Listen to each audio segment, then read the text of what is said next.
ਵਾਹਿਗੁਰੂ। ਸਤਨਾਮ ਸ੍ਰੀ ਵਾਹਿਗੁਰੂ ਸਾਹਿਬ ਜੀ।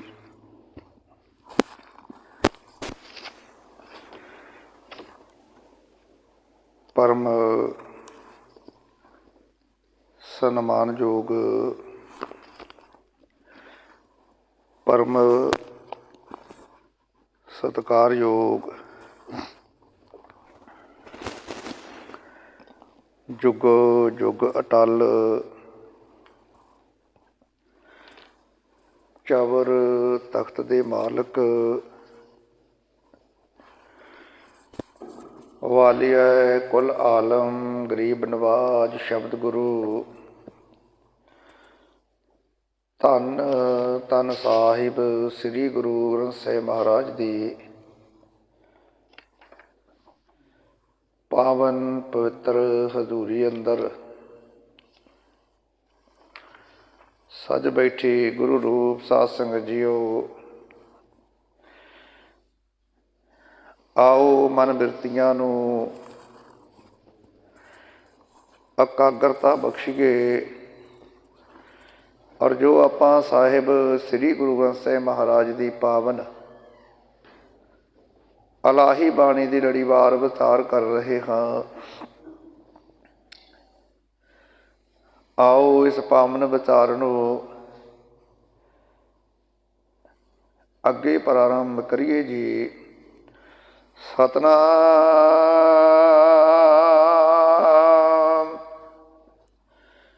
ਸ੍ਰੀ ਵਾਹਿਗੁਰੂ ਸਾਹਿਬ ਜੀ।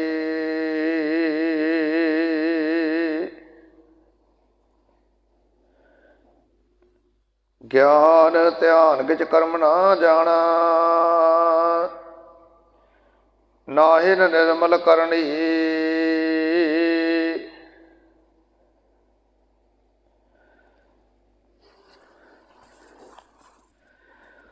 ਗਿਆਨ ਧਿਆਨ ਕਿਛ ਕਰਮ ਨਾ ਜਾਣਾ,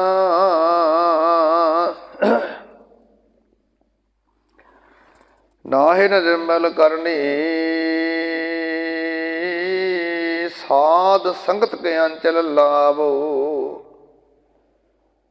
ਬਿਖਮ ਨਦੀ ਜਾਏ ਤਰਨੀ।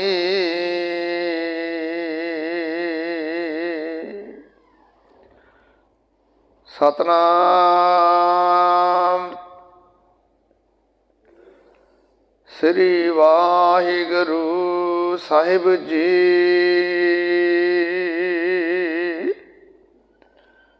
ਗੌੜੀ ਤਹਿ ਪਾਵਸ ਸਿੰਧ, ਧੂਪ ਨਹੀਂ ਛਈਆ।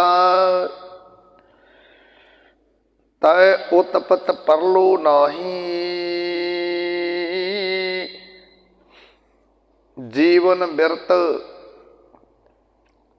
ਨਾ ਦੁੱਖ ਸੁਖ ਵਿਆਪਾਏ।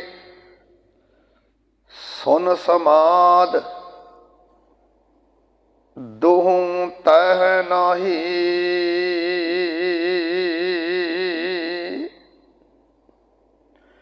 ਸਹਿਜ ਕੀ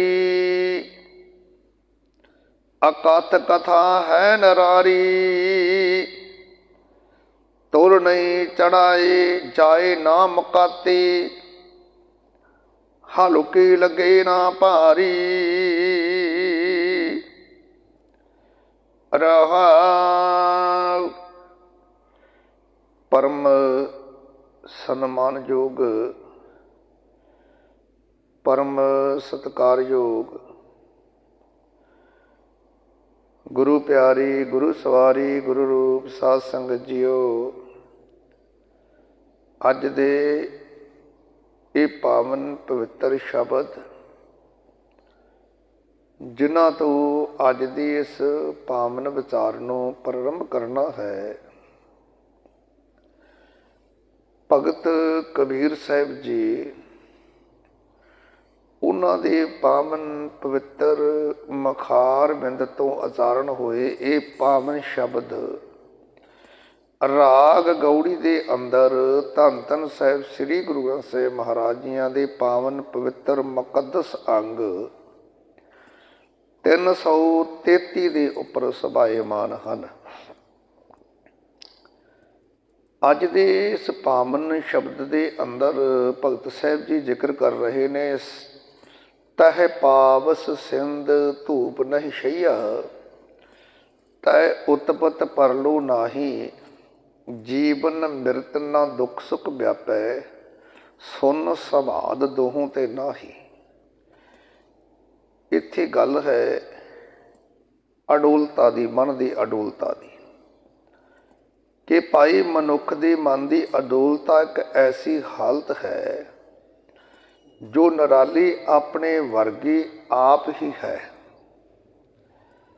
ਭਾਵ ਕੀ ਹੈ, ਇਸ ਵਾਸਤੇ ਉਹਦਾ ਸਹੀ ਸਰੂਪ ਬਿਆਨ ਜਿਹੜਾ ਨਹੀਂ ਕੀਤਾ ਜਾ ਸਕਦਾ। ਇਹ ਅਵਸਥਾ ਕਿਸੇ ਚੰਗੇ ਤੋਂ ਚੰਗੇ ਸੁੱਖ ਨਾਲ ਵੀ ਸਾਂ ਵੀ ਨਹੀਂ ਤੋਲੀ ਜਾ ਸਕਦੀ। ਭਾਵ ਕਿ ਜਿਹੜੀ ਮਨ ਦੀ ਅਡੋਲ ਅਵਸਥਾ ਹੈ, ਭਗਤ ਸਾਹਿਬ ਜੀ ਕਹਿੰਦੇ ਇਹ ਕਿਸੇ ਵੀ ਸੁੱਖ ਦੇ ਨਾਲ ਇਹਦੀ ਇੱਕ ਤੁਲਨਾ ਨਹੀਂ ਕੀਤੀ ਜਾ ਸਕਦੀ। ਕਿਸੇ ਸੁੱਖ ਨਾਲ ਇਹਦੀ ਤੁਲਨਾ ਹੋ ਨਹੀਂ ਸਕਦੀ,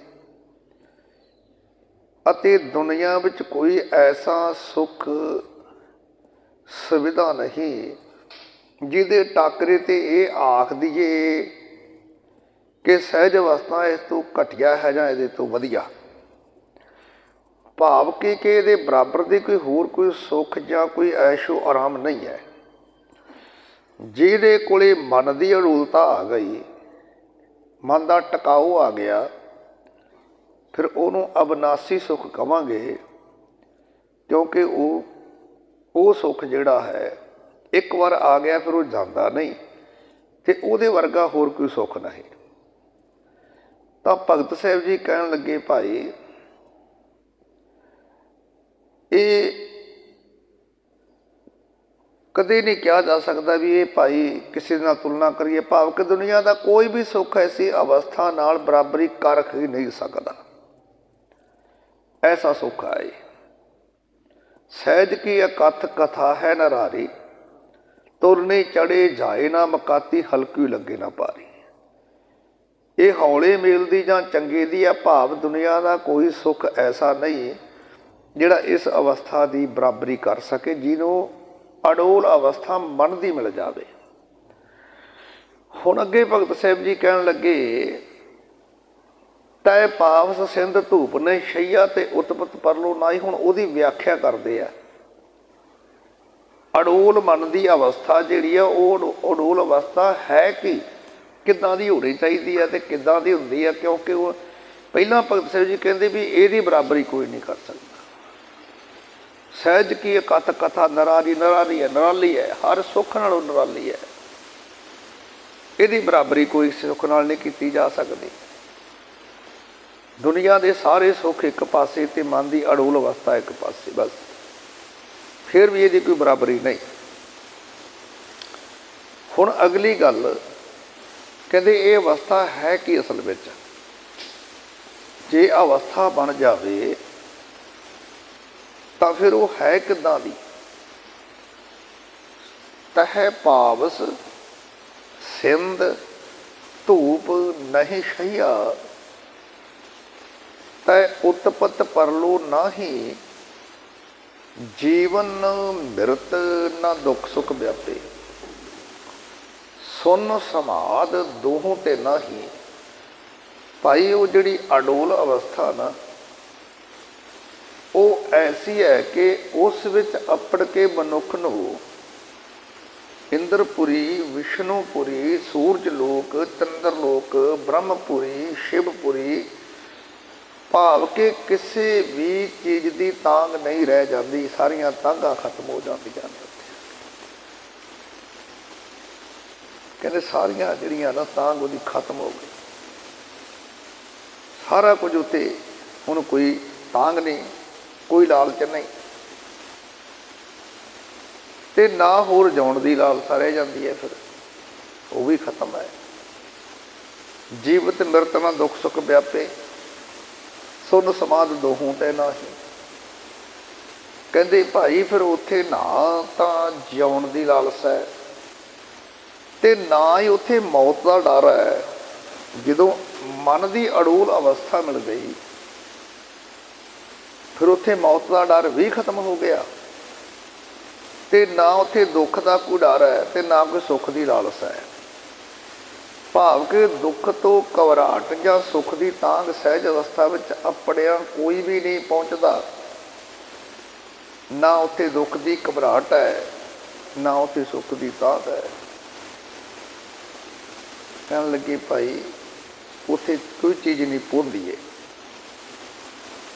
ਉਹ ਮਨ ਦੀ ਇੱਕ ਅਜਿਹੀ ਟਿਕਵੀਂ ਹਾਲਤ ਹੁੰਦੀ ਹੈ ਜਿਹਨੂੰ ਅਸੀਂ ਅਡੋਲ ਅਵਸਥਾ ਕਹਿੰਦੇ ਹਾਂ, ਕਿ ਉਹਦੇ ਵਿੱਚ ਵਿਕਾਰਾਂ ਦਾ ਕੋਈ ਫੁਰਨਾ ਫਿਰ ਉੱਠ ਹੀ ਨਹੀਂ ਸਕਦਾ, ਤੇ ਨਾ ਹੀ ਕੋਈ ਮੇਰ ਤੇਰ ਫਿਰ ਉੱਥੇ ਰਹਿੰਦੀ ਹੈ।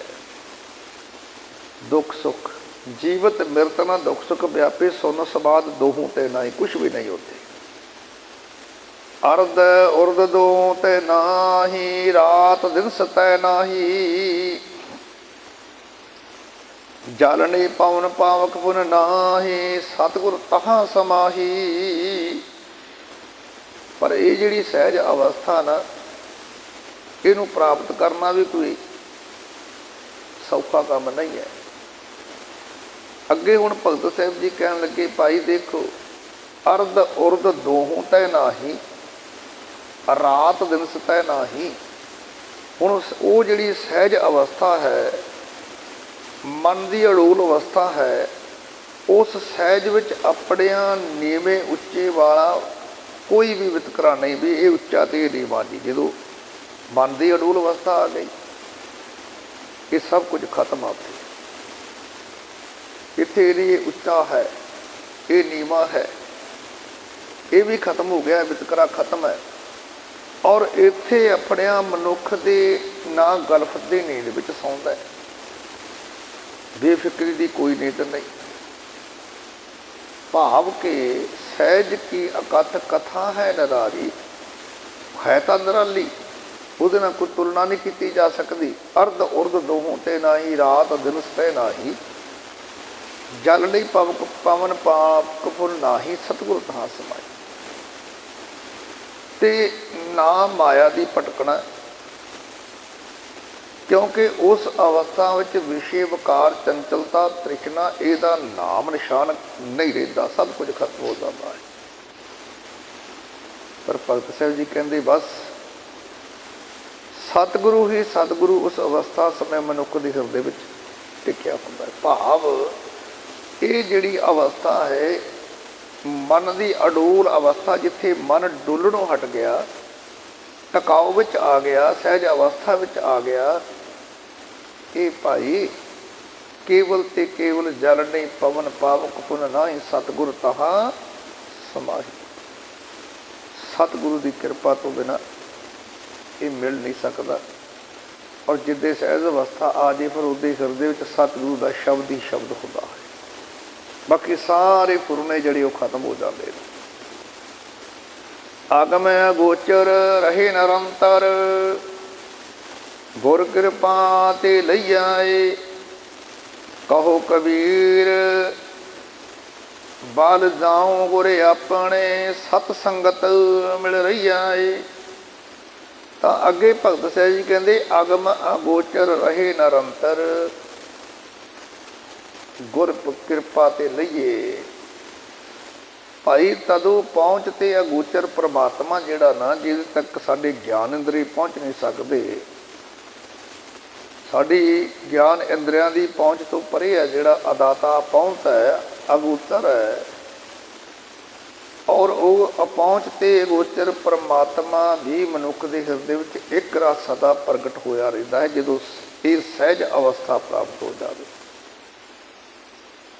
ਅਤੇ ਪਰ ਉਹ ਮਿਲਦਾ ਕਿਵੇਂ? ਕਹੋ ਕਬੀਰ ਬਲ ਜਾਉ ਗੁਰ ਆਪਣੇ, ਸਤ ਸੰਗਤ ਮਿਲ ਰਹੀਏ। ਤਾਂ ਕਬੀਰ ਸਾਹਿਬ ਜੀ ਕਹਿੰਦੇ ਉਹ ਰੱਬ ਮਿਲਿਆ ਕਿਵੇਂ? ਕਹਿੰਦੇ ਗੁਰ ਕਿਰਪਾ ਤੇ ਲਈਏ। ਭਾਈ ਉਹ ਸਤਿਗੁਰੂ ਦੀ ਮਿਹਰ ਨਾਲ ਮਿਲਦਾ ਹੈ, ਸਤਿਗੁਰੂ ਦੀ ਕਿਰਪਾ ਸਦਕਾ ਮਿਲਦਾ। ਤੇ ਕਹਿਣ ਲੱਗੇ ਕਬੀਰ, ਹੇ ਕਬੀਰ ਤੂੰ ਵੀ ਆਖ, ਕਹਿ ਮੈਂ ਆਪਣੇ ਸਤਿਗੁਰੂ ਤੋਂ ਬਲਿਹਾਰੇ ਜਾਂਦਾ ਹਾਂ, ਸਦਕੇ ਜਾਂਦਾ। ਮੈਂ ਆਪਣੇ ਗੁਰੂ ਦੀ ਸੋਹਣੀ ਸੰਗਤ ਵਿੱਚ ਜੁੜਿਆ ਰਹਾਂ। ਇਹ ਮੇਰੀ ਅਰਦਾਸ ਭਗਤ ਜੀ ਕਹਿੰਦੇ ਕਿ ਮੈਂ ਸਤਿਗੁਰੂ ਦੀ ਸੰਗਤ ਵਿੱਚ ਜੁੜਿਆ ਰਹਾਂ ਤੇ ਮੈਂ ਆਪਣੇ ਸਤਿਗੁਰੂ ਤੋਂ ਸਦੀਵ ਬਲਿਹਾਰ ਜਾਵਾਂ, ਬਾਰੇ ਜਾਵਾਂ। ਗੌੜੀ ਆਪ ਪੁੰਨ ਦੁਇ ਬੈਲ ਬਸਾਹੇ, ਪਮਨ ਪੂੰਜੀ ਪ੍ਰਗਾਸਿਓ। ਤ੍ਰਿਸ਼ਨਾ ਗੁਣ ਭਰੀ ਘਟ ਭੀਤਰ, ਇਨ ਬਿਦ ਟਾਂਡ ਬਸਾਹਿਓ। ਹੁਣ ਅੱਗੇ ਭਗਤ ਸਾਹਿਬ ਜੀ ਨੇ ਜ਼ਿਕਰ ਕੀਤਾ ਹੈ, ਕਹਿੰਦੇ ਜਿਹੜਾ ਸਾਰਾ ਸੰਸਾਰੀ ਜੀਵਨ, ਸਾਰੇ ਸੰਸਾਰੀ ਜੀ ਪਾਪ ਪੁੰਨ ਦੁਇ ਬੈਲ ਬਸਾਹੇ, ਪਮਨ ਪੂੰਜੀ ਪ੍ਰਗਾਸਿਓ। ਤ੍ਰਿਸ਼ਨਾ ਗੁਣ ਭਰੀ ਘਟ ਭੀਤਰ, ਇਨ ਬਿੰਦ ਟਾਂਡ ਵਸਾਹਿਓ। ਸਾਰੇ ਸੰਸਾਰੀ ਜੀਵ ਰੂਪ ਵਣਜਾਰਿਆਂ ਨੇ, ਭਾਵ ਕਿ ਅਸੀਂ ਜਿਹੜੇ ਜੀਵ ਹਾਂ, ਅਸੀਂ ਸਾਰਿਆਂ ਨੇ ਪਾਪ ਪੁੰਨ ਦੁਇ ਬੈਲ ਵਸਾਹੇ, ਪਾਪ ਤੇ ਪੁੰਨ ਦੋ ਬਲਦ ਜਿਹੜੇ ਅਸੀਂ ਮੁੱਲ ਲੈ ਲਏ। ਧਿਆਨ ਦਿਓ ਜੀ, ਥੋੜੇ ਸ਼ਬਦ ਬੜੇ ਮਹਿੰਗੇ ਹੁੰਦੇ ਨੇ। ਕੋਈ ਭਗਤ ਕਬੀਰ ਸਾਹਿਬ ਜੀ ਦੀ ਬਾਣੀ ਹੈ, ਬੜੇ ਮਹਿੰਗੇ ਸ਼ਬਦ ਨੇ, ਬੜੇ ਧਿਆਨ ਨਾਲ ਸਮਝ ਗਏ ਤੇ ਫਿਰ ਇਸ ਤਰ੍ਹਾਂ ਦੀ ਸਮਝ ਪੈਂਦੀ ਹੈ। ਬੁਝਾਰਤਾਂ ਬਹੁਤ ਨੇ ਇਹਦੇ ਅੰਦਰ। ਹੁਣ ਭਗਤ ਸਾਹਿਬ ਜੀ ਕਹਿੰਦੇ ਵੀ ਪਾਪ ਤੇ ਪੁੰਨ ਦੋ ਅਸੀਂ ਬਲਦ, ਅਸੀਂ ਭਾਵ ਕਿ ਜਿਹੜੇ ਅਸੀਂ ਜੀਵ ਹਾਂ, ਅਸੀਂ ਵਣਜਾਰੇ ਹਾਂ। ਵਣਜਾਰਿਆਂ ਦੇ ਅਰਥ ਹੈ ਜਿਹੜਾ ਵਣਜ ਕਰਨ ਆਇਆ ਹੋਵੇ। ਕੋਈ ਵਪਾਰ ਕਰਨ ਕਿਤੇ ਗਿਆ, ਕਿਸੇ ਦੂਸਰੇ ਦੇਸ਼ ਵਿੱਚ ਗਿਆ ਵਪਾਰ ਕਰਨ, ਉਹ ਕਿੰਨਾ ਕੁ ਚਿਰ ਬੈਠੇਗਾ ਉੱਥੇ? ਅਕਸਰ ਵਪਾਰ ਕਰੇਗਾ, ਮੁੜ ਕੇ ਫਿਰ ਵਾਪਸ ਆਪਣੇ ਦੇਸ਼ ਨੂੰ ਆ ਜਾਏ। ਇੱਕ ਬਾਣੀ ਦਾ ਸ਼ਬਦ ਹੈ, ਜਾਗੋ ਜਾਗੋ ਸੂਤਿਓ ਚੱਲਿਆ ਵਣਜਾਰਾ। ਇਹ ਗਾਫਲਦੀ ਨੇ ਸੁੱਤੇ ਹੋਏ ਮਨੁੱਖ, ਤੂੰ ਜਾਗ, ਸੁਚੇਤ ਹੋ ਜਾ, ਕਿਉਂਕਿ ਤੇਰੇ ਨਾਲ ਦਾ ਜਿਹੜਾ ਵਣਜਾਰਾ ਵਣਜ ਕਰਨ ਆਇਆ ਦੂਸਰਾ ਮਨੁੱਖ, ਉਹ ਦੁਨੀਆ ਤੋਂ ਜਾ ਰਿਹਾ ਹੈ, ਆਪਣੇ ਦੇਸ਼ ਨੂੰ ਚੱਲਿਆ ਵਾ। ਹੁਣ ਭਗਤ ਸਾਹਿਬ ਜੀ ਕਹਿੰਦੇ ਅਸੀਂ ਸਾਰੇ ਜੀਵ ਰੂਪ ਵਣਜਾਰੇ ਆ, ਇਸ ਮਾਤ ਲੋਕ ਤੇ ਵਣਜ ਕਰਨ ਆਏ ਆ। ਹੁਣ ਜਿਹੜੇ ਵਣਜ ਕਰਨ, ਵਪਾਰ ਕਰਨ ਜਾਂਦੇ, ਉਹਨਾਂ ਨੂੰ ਸਾਧਨਾਂ ਦੀ ਲੋੜ ਪੈ, ਤੇ ਉਸ ਸਮੇਂ ਸਾਧਨ ਸੀ ਬਲਦ ਖਰੀਦਣੇ, ਗੱਡੇ ਲੈਣੇ, ਉਹਨਾਂ ਦੇ ਉੱਤੇ ਉਹਨਾਂ ਨੇ ਜਾ ਕੇ ਵਪਾਰ ਕਰਕੇ ਸਮਾਨ ਲੱਦ ਕੇ ਲੈ ਕੇ ਆਉਣਾ। ਹੁਣ ਉਹਨੂੰ ਆਧਾਰ ਬਣਾ ਕੇ ਭਗਤ ਸਾਹਿਬ ਜੀ ਕਹਿੰਦੇ ਵੀ ਭਾਈ ਅਸੀਂ ਪਾਪ ਤੇ ਪੁੰਨ ਦੋ ਬਲਦ ਖਰੀਦ ਲਏ। ਪਾਪ ਪੁੰਨ ਦੁਇ ਬੈਲ ਵਸਾਹੇ, ਪਵਨ ਪੂੰਜੀ ਪ੍ਰਗਾਸਿਓ। ਤੇ ਸਵਾਸਾਂ ਦੀ ਲੈ ਲਈ ਪੂੰਜੀ, ਪੂੰਜੀ ਲੈ ਕੇ ਅਸੀਂ ਜੰਮੇ ਹਾਂ, ਭਾਵ ਕਿ ਮਾਨੋ ਜਗਤ ਵਿੱਚ ਪਾਰ ਕਰਨ ਲਈ ਆਏ ਹਾਂ। ਪਾਪ ਤੇ ਪੁੰਨ ਦੋ ਬਲਦ, ਤੇ ਵਪਾਰ ਕਰਨ ਲਈ ਚਾਹੀਦਾ ਸੀ ਕੋਲੇ ਪੂੰਜੀ, ਉਹ ਆ ਸਾਡੇ ਕੋਲੇ ਸਵਾਸਾਂ ਰੂਪ ਪੂੰਜੀ। ਤੇ ਇਸ ਢੰਗ ਨਾਲ ਅਸੀਂ ਜਗਤ ਵਿੱਚ ਵਪਾਰ ਕਰਨ ਲਈ ਆ ਗਏ। ਹੁਣ ਹਰੇਕ ਦੇ ਹਿਰਦੇ ਵਿੱਚ ਤ੍ਰਿਸ਼ਨਾ ਦੀ ਛੱਟ ਲੱਦੀ ਹੋਈ, ਭਾਵ ਕਿ ਗੱਡਾ ਲੱਦਿਆ ਹੋਇਆ। ਤ੍ਰਿਸ਼ਨਾ ਗੁਣ ਭਰੀ ਘਟ ਭੀਤਰ, ਇਨ ਬਿਦ ਟਾਂਡ ਵਸਾਹਿਓ।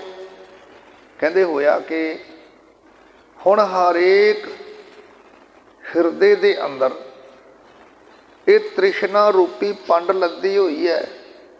ਸੋ ਇਸ ਤਰ੍ਹਾਂ ਇਹਨਾਂ ਜੀਵਾਂ ਨੇ ਮਾਲ ਲੱਦਿਆ ਹੋਇਆ। ਇਹ ਸਾਰਾ ਢੰਗ ਦੱਸਿਆ ਵਪਾਰ, ਅਸੀਂ ਜੀਵ ਕਿਵੇਂ ਆਏ, ਕਿਹੜੇ ਸਾਡੇ ਕੋਲੇ ਬਲਦ ਨੇ ਤੇ ਕਿਹੜੀ ਸਾਡੇ ਕੋਲੇ ਪੂੰਜੀ ਹੈ, ਤੇ ਕਿਹੜਾ ਅਸੀਂ ਮਾਲ ਲੱਦੀ ਫਿਰਦੇ ਹਾਂ। ਤ੍ਰਿਸ਼ਨਾ ਰੂਪੀ ਤ੍ਰਿਸ਼ਨਾ ਸਾਡੇ ਕੋਲੇ, ਕਿਉਂਕਿ ਆਇਓ ਬੰਦਾ ਦੁਨੀਆ ਵਿੱਚ ਵੱਤ ਅਸੂਣੀ ਬੰਨ।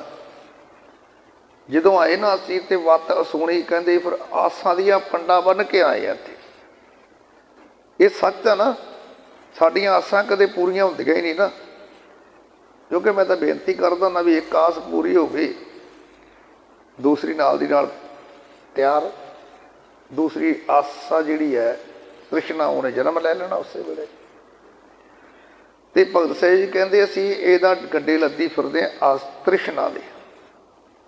ਅੱਗੇ ਹੁਣ ਭਗਤ ਸਾਹਿਬ ਜੀ ਕੀ ਸਮਝਾਉਣ ਲੱਗੇ, ਐਸਾ ਨਾਇਕ ਰਾਮ ਹਮਾਰਾ, ਸਗਲ ਸੰਸਾਰ ਕੀਓ ਵਣਜਾਰਾ। ਕਹਿੰਦੇ ਭਾਈ ਸਾਡਾ ਪ੍ਰਭੂ ਜਿਹੜਾ ਨਾ, ਉਹ ਅਜਿਹਾ ਸ਼ਾਹ ਹੈ कि उसने सारे जगत भाव के सारे संसारी जीवां नूं ਵਪਾਰੀ बना के जगत ਦੇ ਵਿੱਚ ਭੇਜਿਆ ਹੋਇਆ है। ऐसा नायक राम हमारा सगल संसार की बनदारा।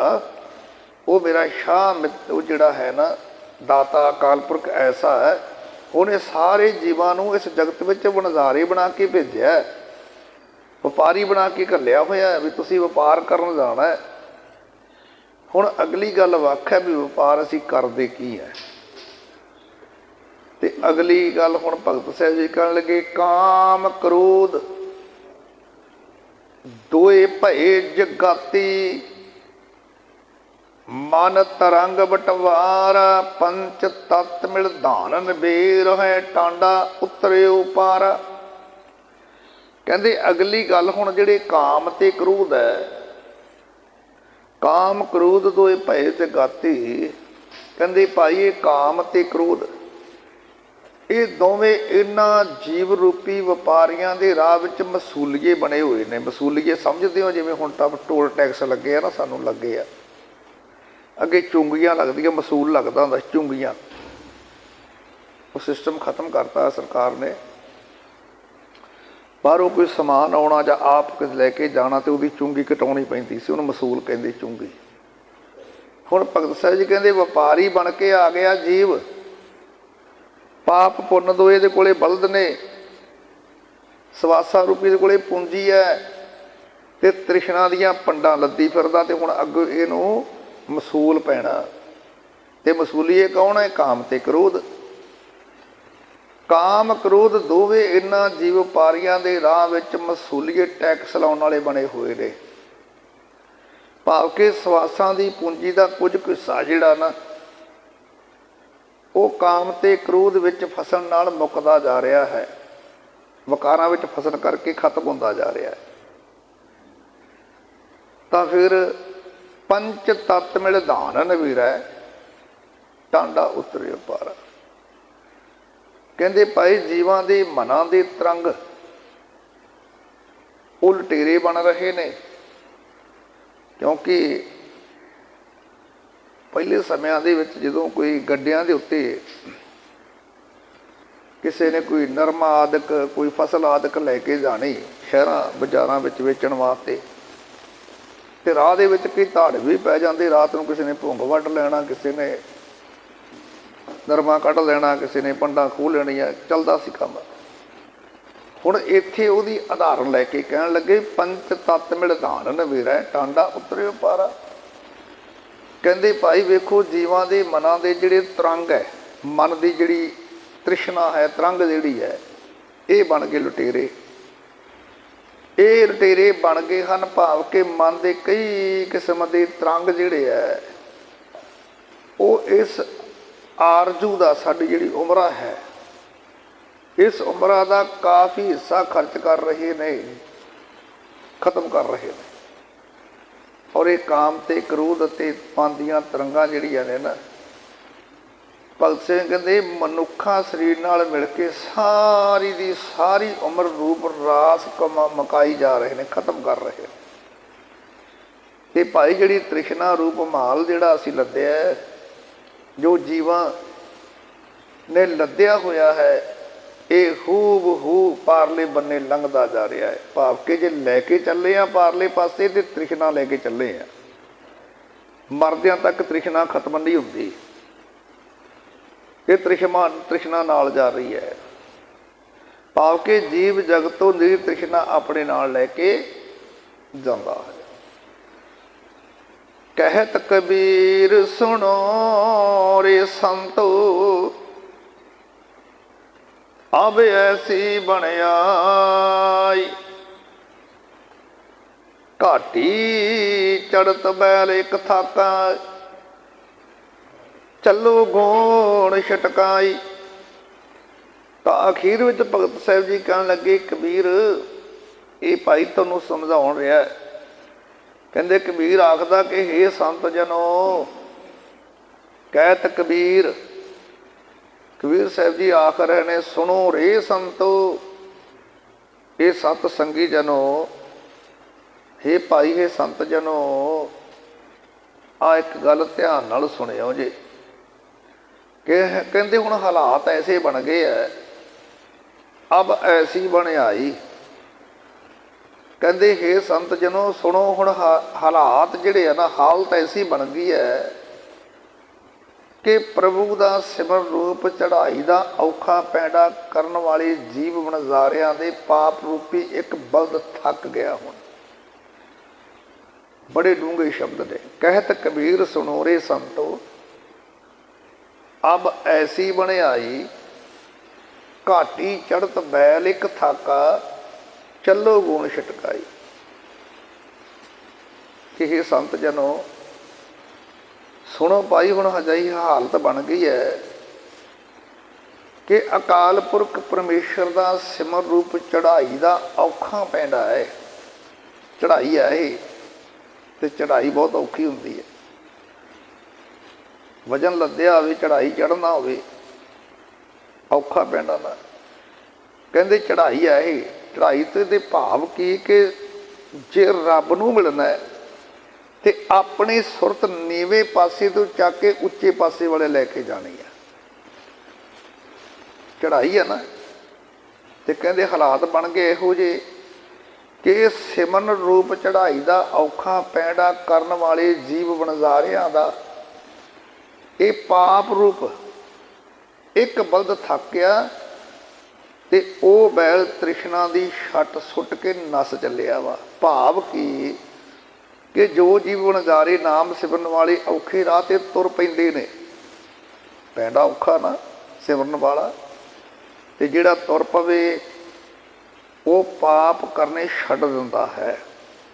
असल इहदा अर्थ ये है, सिमरन वाला रस्ता बहुत औखा है, ते जिहड़ा जीव पवे तुर वो फिर पाप करनों छड्ड दिंदे ने। ते उन्हां दी जिन्हां ने पाप छड्डते उन्हां दी तृष्णा भी खत्म हो जाती है। भाव पूरे शब्द का जिहड़ा भाव अर्थ आपां समझ गए ना जदों, तां भगत साहिब जी कहण लगे कि भाई वेखो ये जगत जिहड़ा ना, ये संसार जिहड़ा है ये वपार की मंडी है। ये जगत जिहड़ा ये वपार की मंडी है। ते वपारी कौन है? ये जीव, असी वपारी हाँ। ते हरेक जीव नूं सवासां दी पूंजी मिली हुई है। धन कह लीए, पैसा मिल कह लीए, जिस नाल वपार करन जाना है। उस अकाल पुरख परमात्मा ने सानू सवासां रूप पूंजी दे के रास दे के भेजा होया है। पर आम तौर पर हर कोई तृष्णा की पंड चुकी फिरदा है। आयु बंदा दुनिया विच वत असूनी बन, ते हरेक बंदा आसा ते तृष्णा दियां पंडां चुकी फिरदा है। ते काम क्रोध ते होर मन तरंगां विच जीव दा उम्र जिहड़ी है वो खत्म होंदी जा रही है, मुकदी जा रही है। भगत साहिब जी कहते भाई वेखो, तृष्णा दे बदे ही इथों तुर जांदे ने, भाव कि तृष्णा ही नाल लैके जांदे ने। पर जिस किसी विरले जीव ने प्रभु का नाम सिमरदा औखा राह जिहड़ा है ना, वो मल लिया, उस राह ते तुर पिया, वो पापां तो बच गया। ते जिहड़ा पापां तो बच गया उसदी तृष्णा इत्थे ही खत्म हो जाती है। ते फिर वो सुरखरू होकर उस दाते दे घर दे अंदर जाता है। फिर किन्ने कह दईदा भी भाई वो तो गुरमुख बन के गया है। गुरमुख जन्म सवार दरगे चलिया, दरगे जाहे बहे सच्चा पिड़ मलिया। फिर वो सच का पिड़, भाव के जिथे आना तो जाना खत्म हो जाता है, वो अवस्था हासिल हो गई, उस रब परमात्मा एक मिक हो जाता है। कौड़ी पंथ बदा पेवकड़े दन चार है, सौरड़े जाना अंधा लोक ना जानाई, मूर्खे आना। हुण अगे भगत साहिब जी ने एक होर गल कही ਸਮਝਾਉਣ ਦੇ ਲਈ ਸਾਨੂੰ ਇੱਕ ਉਦਾਹਰਨ ਲਈ ਹੈ। ਕਹਿੰਦੇ ਪੇਵਕੜੇ ਦਿਨ ਚਾਰ ਹੈ ਸੌਰੜੇ ਜਾਣਾ, ਅੰਧਾ ਲੋਕ ਨਾ ਜਾਣਾ ਇਹ ਮੂਰਖ ਇਹ ਆਣਾ। ਕਹਿੰਦੇ ਅਣਜਾਣ ਤੇ ਮੂਰਖ ਤੇ ਅੰਨਾ ਇਹ ਜਗਤ ਇਹ ਨਹੀਂ ਜਾਣਦਾ ਕਿ ਜਿਵੇਂ ਇੱਕ ਬੱਚੀ ਇੱਕ ਲੜਕੀ ਅਖੀਰ ਨੂੰ ਆਪਣੇ ਸਹੁਰੇ ਘਰ ਵਿੱਚ ਜਾਂਦੀ ਹੈ, ਪੇਕੇ ਘਰ ਵਿੱਚ ਕਿੰਨਾ ਕੁ ਚਿਰ ਬੈਠੀ ਰਹੇਗੀ, ਅਖੀਰ ਉਹਨੂੰ ਪਰਨਾਇਆ ਜਾਂਦਾ ਹੈ ਤੇ ਉਹ ਆਪਣੇ ਸਹੁਰੇ ਘਰ ਜਾਂਦੀ ਹੈ। ਇਸੇ ਤਰ੍ਹਾਂ ਭਾਈ ਇਹ ਜਿਹੜਾ ਜਗਤ ਆ ਨਾ ਇਹ ਸਾਡਾ ਪੇਕਾ ਘਰ ਹੈ। ਧਿਆਨ ਦਿਓ ਜੇ ਸਾਰੇ ਜੀਵਾਂ ਦੇ ਲਈ ਇਹ ਜੋ ਭਗਤ ਸਾਹਿਬ ਜੀ ਸਾਨੂੰ ਸਮਝਾਉਣ ਲੱਗੇ। ਕਹਿੰਦੇ ਤੇਰਾ ਪੇਕਾ ਘਰ ਹੈ ਤੇ ਤੂੰ ਜਾਣਾ ਹੈ ਸਹੁਰੇ ਘਰ। ਤੇ ਇੱਕ ਗੱਲ ਇਹ ਸਪਸ਼ਟ ਹੈ ਕਿ ਜਿਹੜੀ ਬੱਚੀ ਜਿਹੜੀ ਲੜਕੀ ਨੂੰ ਜਿਹੜੀ ਪੁੱਤਰੀ ਨੂੰ ਮਾਤਾ ਪਿਤਾ ਨੇ ਚੰਗੀ ਤਾਲੀਮ ਦਿੱਤੀ ਹੋਵੇ, ਚੰਗੀ ਸਿੱਖਿਆ ਦਿੱਤੀ ਹੋਵੇ, ਉਹ ਸਹੁਰੇ ਘਰ ਦੇ ਵਿੱਚ ਜਾ ਕੇ ਵੀ ਆਦਰ ਤੇ ਸਤਿਕਾਰ ਪਾਉਂਦੀ ਹੈ। ਤੇ ਮਾਫ ਕਰਿਓ ਜਿਹਨੇ ਆਪਦੇ ਮਾਂ ਪਿਓ ਦੇ ਘਰ ਵਿੱਚ ਵੀ ਤਾਲੀਮ ਹਾਸਲ ਨਹੀਂ ਨਾ ਕੀਤੀ, ਚੰਗੀ ਸਿੱਖਿਆ ਹਾਸਲ ਨਹੀਂ ਕੀਤੀ, ਉਹ ਸਹੁਰੇ ਘਰ ਵਿੱਚ ਜਾ ਕੇ ਨਰਾਦਰੀ ਪਾਵੇ, ਨਰਾਦਰੀ ਹੋਵੇਗੀ, ਉਹਨੂੰ ਸਤਿਕਾਰ ਨਹੀਂ ਮਿਲੇਗਾ। ਇਸੇ ਤਰ੍ਹਾਂ ਹੁਣ ਭਗਤ ਸਾਹਿਬ ਜੀ ਕਹਿੰਦੇ ਵੀ ਅਣਜਾਣ ਮੂਰਖ ਤੇ ਅੰਨਾ ਜਗਤ ਨਹੀਂ ਜਾਣਦਾ ਕਿ ਇਸ ਜੀਵ ਰੂਪ ਇਸਤਰੀ ਨੇ ਇਸ ਸੰਸਾਰ ਰੂਪੀ ਪੇਕੇ ਘਰ ਵਿੱਚ 4 ਦਿਨ ਭਾਵ ਕਿ ਥੋੜ੍ਹੇ ਦਿਨ ਰਹਿਣਾ ਤੇ ਹਰੇਕ ਜੀਵ ਨੇ ਪਰਲੋਕ ਰੂਪੀ ਸਹੁਰੇ ਘਰ ਵਿੱਚ ਇੱਕ ਨਾ ਇੱਕ ਦਿਨ ਜ਼ਰੂਰ ਜਾਣਾ ਹੀ ਜਾਣਾ ਹੈ। ਪੇਵਕੜੇ ਦਿਨ ਚਾਰ ਹੈ ਸੌਰੜੇ ਜਾਣਾ, ਉੱਥੇ ਜਾਣਾ ਹੀ ਆਣਾ ਪਰਲੋਕ ਵਾਲੇ, ਕਿਉਂਕਿ ਜਿਹੜਾ ਆਇਆ ਉਹਨੇ ਜਾਣਾ ਨਾ। ਜਿਹਨੇ ਜਨਮ ਲਿਆ ਇਸ ਧਰਤੀ ਤੇ ਜੋ ਦ੍ਰਿਸ਼ਟਮਾਨ ਹੈ ਉਹਨੇ ਇੱਕ ਨਾ ਇੱਕ ਦਿਨ ਜਾਣਾ ਹੀ ਜਾਣਾ ਹੈ। ਹੁਣ ਅੱਗੇ ਕਹਿਣ ਲੱਗੇ ਕਹੋ ਡੱਡੀਆ ਬਾਂਦੇ ਧਨ ਖੜੀ, ਪਾਹੂ ਕਰੇ ਆਏ ਮਕਲਾਊ ਆਏ। ਕਹਿੰਦੇ ਭਾਈ ਦੱਸੋ ਇਹ ਕੀ ਅਸਰਦ ਖੇਡ ਹੈ ਕਿ ਮਕਲਾਵਾਂ ਲੈ ਜਾਣ ਵਾਲੇ ਪ੍ਰਾਹੁਣੇ ਭਾਵ ਜਿੰਦ ਨੂੰ ਲੈ ਕੇ ਜਾਣ ਵਾਲੇ ਜਾਮਾ ਰਹੇ ਨੇ। ਧਿਆਨ ਦੇ ਬੜੇ ਡੂੰਘੇ ਸ਼ਬਦ ਨੇ, ਮੈਂ ਪਹਿਲਾਂ ਬੇਨਤੀ ਕੀਤੀ ਵੀ ਸ਼ਬਦ ਬੜੇ ਡੂੰਘੇ, ਇਹਨਾਂ ਨੂੰ ਬੜੇ ਧਿਆਨ ਨਾਲ ਸਮਝਣਾ ਪੈਣਾ। ਕਹਿਣ ਲੱਗੇ ਕਹੋ ਡੱਡੀਆ ਬਾਂਦੇ ਧਨ ਖੜੀ, ਪਾਹੂ ਘਰੇ ਆਏ ਮਕਲਾਊ ਆਏ। ਕਹਿੰਦੇ ਵੀ ਦੱਸੋ ਵੇਖੋ, ਕਹਿਣ ਲੱਗੇ ਕੀ ਐਡੀ ਸਰਦ ਖੇਡ ਹੈ ਕਿ ਮਕਲਾਵਾਂ ਲੈ ਜਾਣ ਵਾਲੇ ਘਰ ਵਿੱਚ ਆਏ ਬੈਠੇ ਨੇ। ਕੋਈ ਅੱਗੇ ਕੰਮ ਹੁੰਦਾ ਸੀ, ਮਕਲਾਵ ਇੱਕ ਦਿਨ ਵਿਆਹ ਹੋਣਾ, ਫਿਰ ਕੁਛ ਦਿਨ ਬਾਅਦ ਮਕਲਾਵਾ ਲੈ ਕੇ ਆਉਣਾ, ਪਰ ਹੁਣ ਤਾਂ ਕੰਮ ਸਾਰਤਾ ਨੇ ਇੱਕ ਦਿਨ 'ਚ ਸਾਰਾ ਕੁਛ ਹੋ ਜਾਂਦਾ। ਹੁਣ ਤਾਂ ਰਿੰਗ ਸੈਰੇਮਨੀ ਵੀ ਤੇ ਸਾਰੇ ਠਾਕੇ ਠੂਕੇ ਸਾਰਾ ਕੁਝ ਇੱਕ ਦਿਨ 'ਚ ਸਾਰਾ ਕੁਛ ਸਾਰ ਲੈਂਦੀ ਦੁਨੀਆ। ਹੁਣ ਭਗਤ ਸਾਹਿਬ ਜੀ ਕਹਿਣ ਲੱਗੇ ਵੀ ਦੇਖੋ ਇਹ ਕਿੱਡੀ ਅਸਰਦ ਖੇਡ ਹੈ ਕਿ ਮਕਲਾਵਾ ਲੈ ਜਾਣ ਵਾਲੇ ਪ੍ਰਾਹੁਣੇ ਭਾਵ ਕਿ ਇਸ ਜਿੰਦ ਨੂੰ ਲੈ ਕੇ ਜਾਣ ਵਾਲੇ ਜਮ ਉਹਨਾਂ ਨੇ ਦਸਤਖਤ ਦੇ ਦਿੱਤੀ, ਉਹ ਘਰ ਵਿੱਚ ਆ ਗਏ, ਆਏ ਬੈਠੇ ਨੇ। ਤੇ ਕਹਿੰਦੇ ਇਸਤਰੀ ਅਜੇ ਘਰ ਦੇ ਕੰਮ ਕਾਜ ਵਿੱਚ ਫਸੀ ਹੋਈ ਹੈ। ਕਹੋ ਡੱਡੀਆ ਬਾਂਦੇ ਧਨ ਖੜੀ, ਡੱਡੀਆ ਬਾਂਦੇ ਧਨ ਖੜੀ, ਡੱਡੀਆ ਦਾ ਫਿਰ ਧੋਤੀ। ਕਹਿੰਦੇ ਵੀ ਜਿਹੜੀ ਇਹ ਜੀਵ ਰੂਪ ਇਸਤਰੀ ਹੈ ਨਾ, ਜਿਹਨੇ ਜਾਣਾ ਹੈ, ਜਿਹਦਾ ਮਕਲਾਵਾ ਲੈਣ ਭਾਵ ਜਿਹਨੂੰ ਜਮ ਲੈਣ ਆਏ ਖੜੇ, ਉਹ ਕੰਮਾਂ ਕਾਰਾਂ 'ਚ ਫਸੀ ਹੋਈ ਹੈ ਜੇ। ਉਹ ਆਪਣੇ ਕੰਮ ਕਾਰ ਕਰੀ ਜਾਂਦੀ ਹੈ ਤੇ ਕੰਮ ਕਾਰਾਂ ਵਿੱਚ ਫਸੀ ਹੋਣ ਕਰਕੇ ਅੱਧੀ ਧੋਤੀ ਬੰਨ ਕੇ ਖਲੋਤੀ ਹੋਈ ਹੈ ਜੇ, ਭਾਵ ਕਿ ਉਹਨੂੰ ਆਪਣੇ ਕੱਪੜੇ ਪਾਉਣ ਦੀ ਵੀ ਹੋਸ਼ ਨਹੀਂ, ਇੰਨੇ ਕੰਮਾਂ ਵਿੱਚ ਫਸੀ ਹੋਈ ਹੈ। ਤੇ ਜਮ ਜਿਹੜੇ ਉਹ ਸਿਰ ਤੇ ਆ ਕੇ ਖੜੇ ਹੋਏ ਲੈਣ ਵਾਸਤੇ, ਭਵਰ ਗਏ ਪੱਗ ਬੈਠੇ ਆਏ, ਆ ਗਏ ਜਮ ਲੈਣ। ਤੇ ਕਹਿੰਦੇ ਭਾਈ ਅੱਗੇ ਫਿਰ ਪਾਹੂ ਘਰੇ ਆਏ ਮਕਲਾਊ ਆਏ। ਕਹਿੰਦੇ ਉਹ ਮੌਤ ਦੇ ਫਰਿਸ਼ਤੇ ਜਿਹੜੇ ਲੈਣ ਵਾਸਤੇ ਜਮ ਆ ਗਏ ਆ, ਭਾਵ ਕਿ ਜੀਵ ਰੂਪ ਇਸਤਰੀ ਇਸ ਸੰਸਾਰ ਦੇ ਮੋਹ ਵਿੱਚ ਲਾਪਰਵਾਹ ਹੋਈ ਫਿਰਦੀ। ਉਹਨੂੰ ਇਹ ਨਹੀਂ ਪਤਾ ਵੀ ਇੱਕ ਦਿਨ ਮੈਨੂੰ ਇਸ ਘਰ ਵਿੱਚੋਂ ਜਾਣਾ ਪਵੇਗਾ, ਮੌਤ ਆਵੇਗੀ ਆਵੇਗੀ। ਉਹ ਜੋ ਦਿਸੇ ਖੂੜੀ ਕੌਣ ਲਾਜ ਵਹਾਰੀ, लाज घड़ी स्यों टूट पड़ी उठ चली पनिहारी। कहते भाई आ जो ओ जो दिसे खूहड़ी।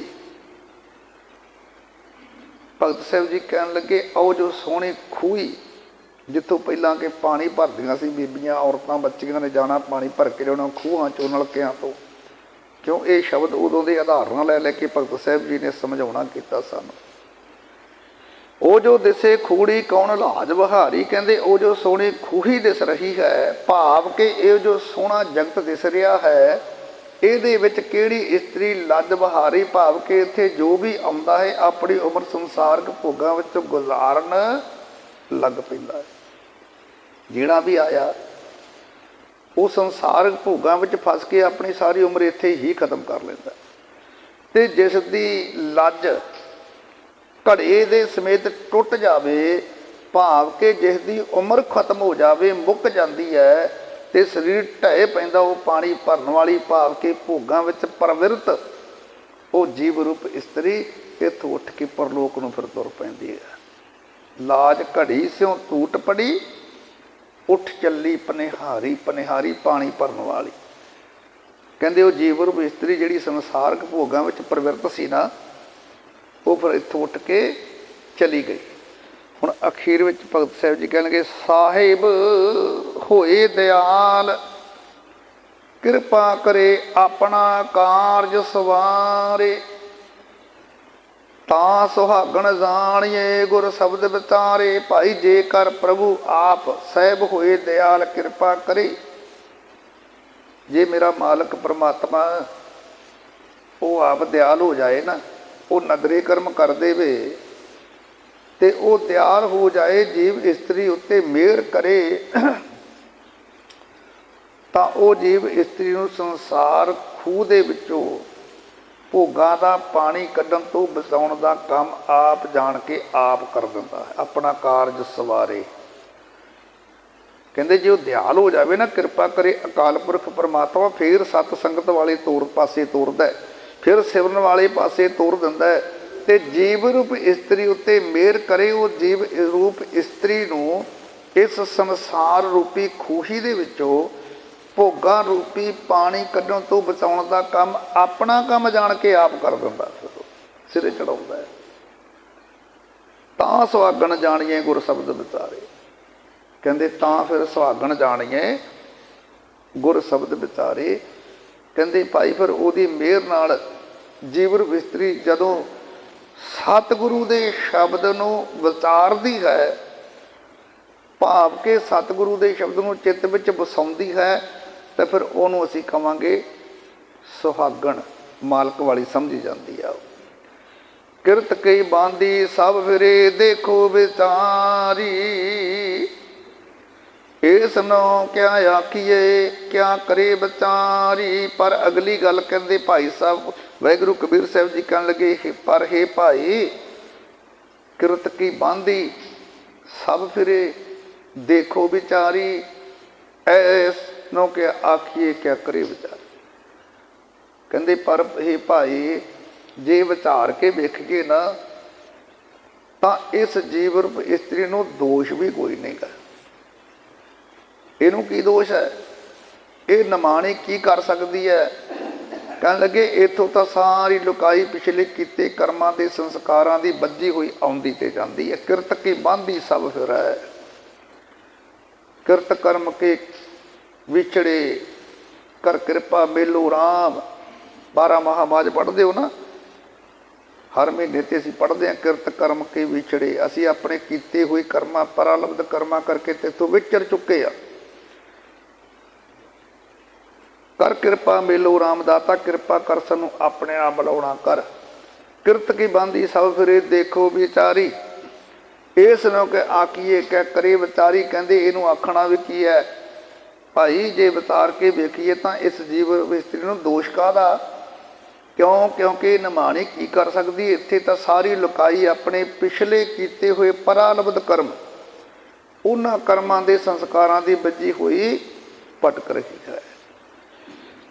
ਭਈ ਨਰਾਸੀ ਉੱਠ ਚੱਲੀ चित बंध ना धीरा हर की चन्नी लाग रहो पाज सरन कबीरा। ते अखीर विच भगत कबीर साहब जी कह लगे भई नरासी उठ चली, चित बंध ना धीरा हर की चन्नी लाग रहो भज सरन कबीरा। कहंदे भाई असी सिरे किसी नूं चढ़दिया नहीं देखिया, भई नरासी उठ चली चित बंध ना धीरा। कहंदे जिहड़ियां आसां ने ना आसां, कहंदे असी इन्हां सारियां किसी दी भी आसां नूं सिरे नहीं चढ़ियां ना चढ़दियां ने ना वेखिया। आसा सिरे नहीं चढ़दियां मन धीरज नहीं फड़दा। भई नरासी उठ चली चित बंद ना धीरा, धीरज नहीं फड़दा चित। आसां पूरियां नहीं हुंदियां, क्योंकि पहलां भी कहता भी आसां कदी बंदे दी आस पूरी नहीं हो सकदी। एक आस पूरी हुई दूजी नाल खड़ी हो जाती है। पंडां दियां पंडां आसां दियां मन के लैके आए हैं। बाबे फरीद साहब जी ने भी सानू समझाया कि आयो बंदा दुनिया विच वत पसूनी बन। कई बंडा बन के आसां दियां नाल चक्की फिरदे हैं। आसां सिरे नहीं चढ़दियां, मन धीरज नहीं फड़दा ते जीव रूप इस्त्री इतों उठ के फिर तुर पैंदी है। किरत की बांधी सब फिरे देखो बिता, फिर हर के चन्नी लाग रहो भज सरन कबीरा। ते हे कबीर ये निराशता तो बचन लई इक्को ही ढंग है। इस निराशता तो बचण दे लई भी आस साडी पूरी नहीं हुई, ये निराशता है ना। कहंदे इस निराशता तो बचण दा इक्को ही ढंग है, हर की चरनी लाग रहो भज सरन कबीरा। कहंदे पर इक्को ही ढंग है कि तू उस अकाल पुरख परमात्मा के चरनां नाल जुड़ जा, उहदे चरनां नाल लग्या रहे ते प्रभु दा आसरा रहना रख। आसरा रखिया कर उहदा। जिथे तू होर किसे दे आसरे रखदा ना, धन दा आसरा रखदा है, अपने साक संबंधियां दे आसरे रखदा है, उत्थे तू उस दाते दा आसरा रखिया कर। फिर तू इस मातलोक तो सुरखरू होके जा सकदा। भाव की अचरज खेड भगत साहब जी कहण लगे बनी है। जो भी जीव इत्थे आउंदा है ते मालक प्रभु वालों गाफल हो जाता है ते दुनिया के भोगों में रुझ जाता है, पर फिर भी मौजां दियां मिथियां होइयां आसां कदे पूरियां होंदियां नहीं। उम्र मुक जाती है, आसां नहीं मुकदियां, निराशता विच ही तुरदा है। जिस जीव उत्ते प्रभु मेहर करदा, कहंदे गुरु दे दसे राह ते वो तुरे ते जिहड़ा गुरु दे राह दे उत्ते तुर पिया वो प्रभु की याद में जुड़ गया। जिहड़ा रब की याद में जुड़ गया वो सुरखरू हो के इस मातलोक तो जांदा है जी। बोलना जी सतनाम श्री वाहिगुरु साहिब जी। गुरु रूप साध संगत जीओ, पावन शब्द की विचार करदियां होइयां